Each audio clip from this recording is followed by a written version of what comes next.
My name is Ted Murphy. I'm a professor of art at Houghton College, and I've been be doing a series of reflections on art, sort of meditations on art. This is the third in that series,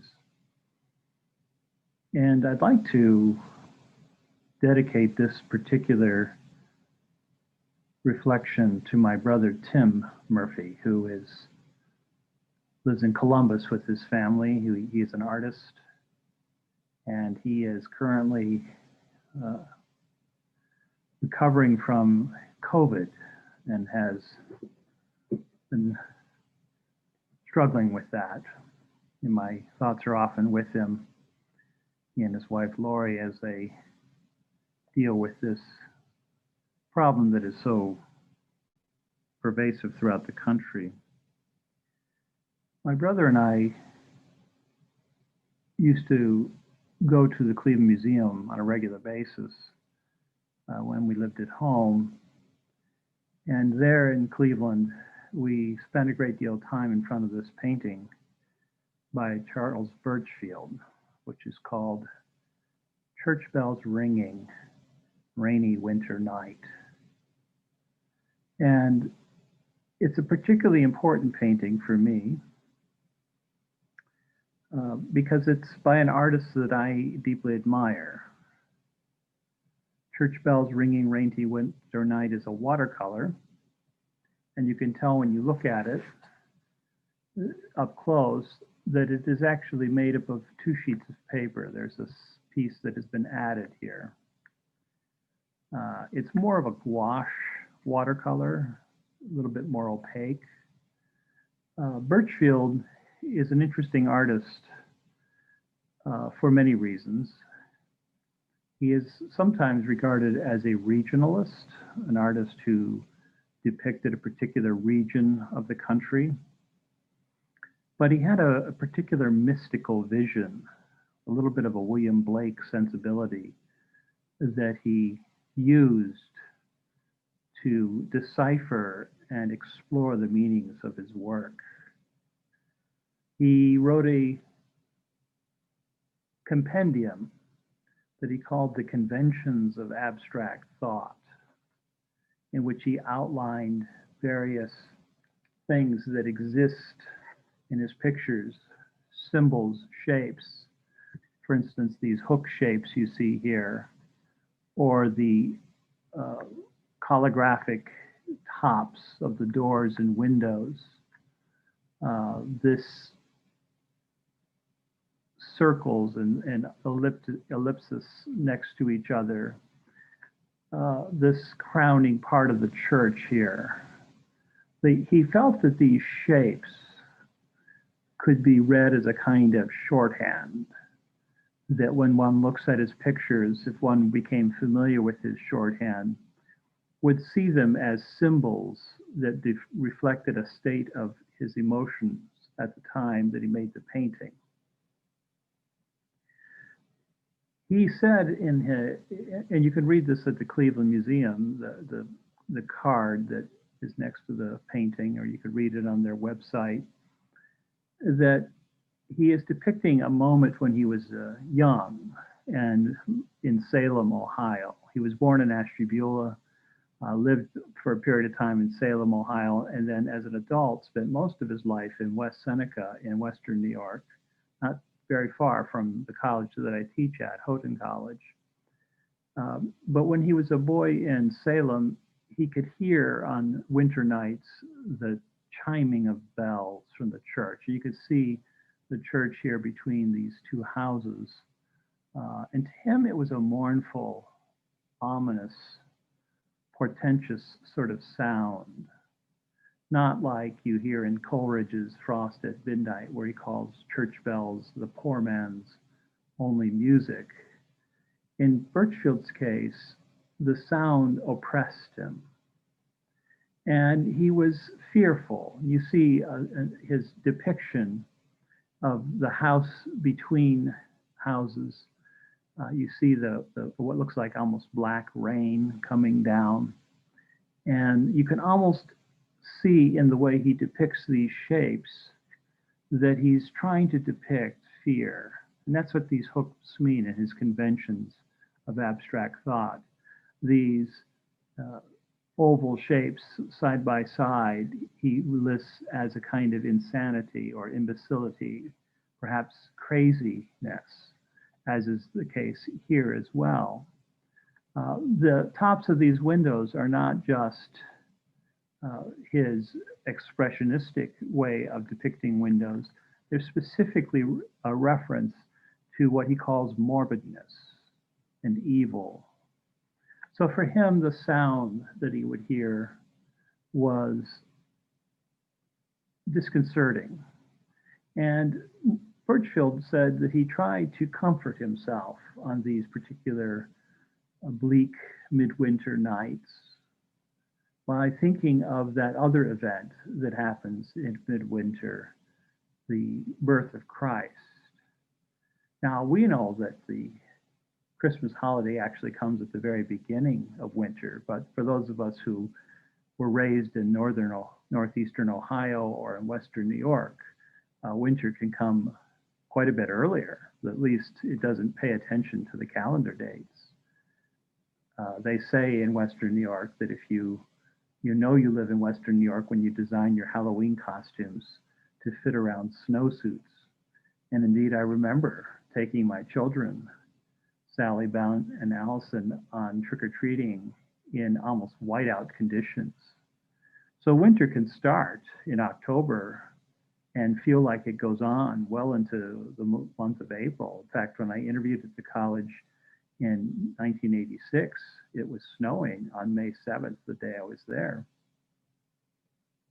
So winter can be a kind of bleak experience for some people.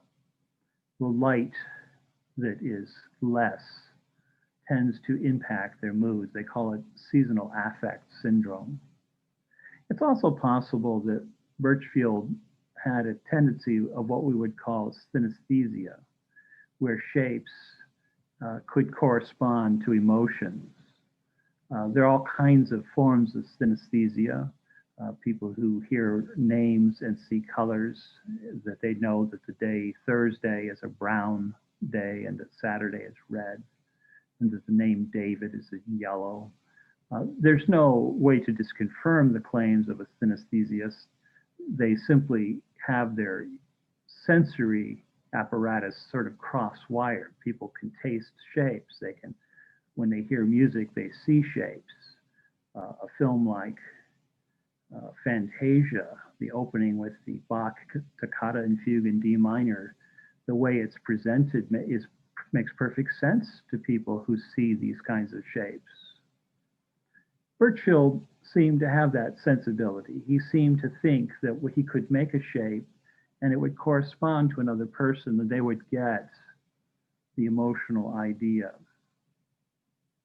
And I think he has a kind of connection to the American poet Emily Dickinson in her very famous poem, where she says, "There's a certain slant of light, winter afternoons, that oppresses like the heft of cathedral tunes."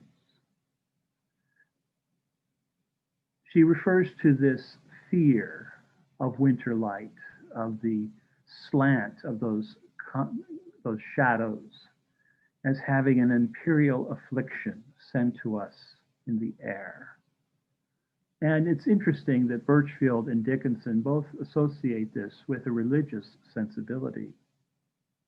Artists have often been people who are very much in tune with the various pitches of emotion.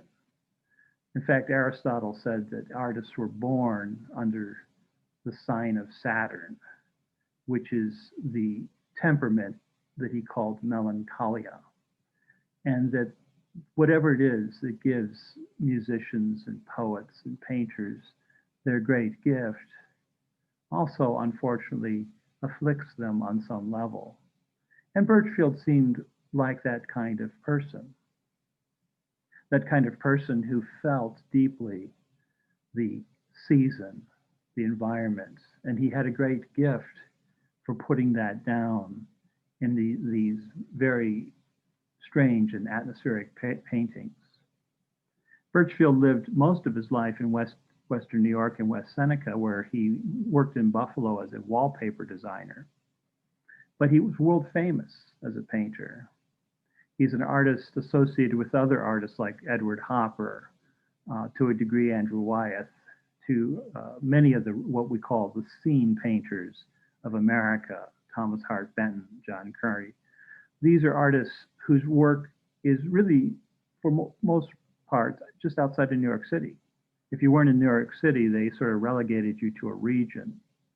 And it was often asked, why didn't Birchfield make his way to New York City? Why didn't he, where his gallery that sold his work and made him very famous? I like to think it's because Birchfield felt that there was something about this part of the country that resonated with his inner life. Again, what Emily Dickinson calls the internal difference, where the meanings are. Birchfield said that he tried to soothe himself by thinking about Christmas. And indeed, if you look at this painting and you come down here at the corner, you'll see indeed that he has implanted in it a moment of hope, a moment of Christmas. There's a resplendent tree with its bulbs and lights against that. And then there's this lit candle in the window. Birchfield felt fear, and he used art to give it form.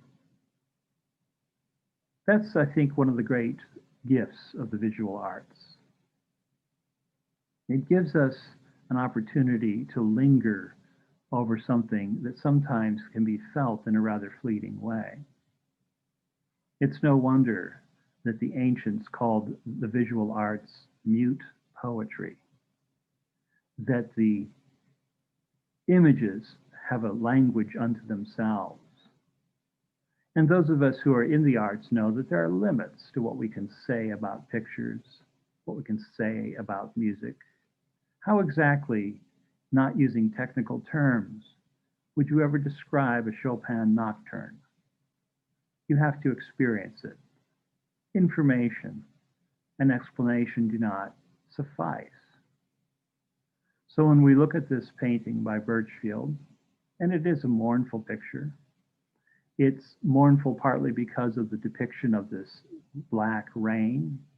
It's important to note that in this part of Ohio, river towns, Ohio, along the Ohio River, where the steel mills were in full operation, they were coal-fired. And people who live in that area, my wife's grandfather lived in Struthers, and they said that when it would snow, if the ground was covered in the morning, by late afternoon it would be gray from the coal-fired furnaces of the steel mills.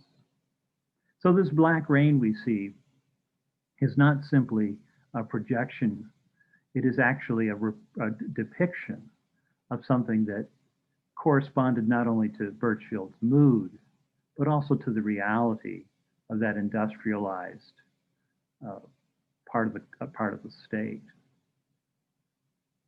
But I look at the picture, I'm reminded of the power of art to sustain our attention. Because Birchfield is saying that on this particular night, when I heard this particular sound, I felt these particular feelings.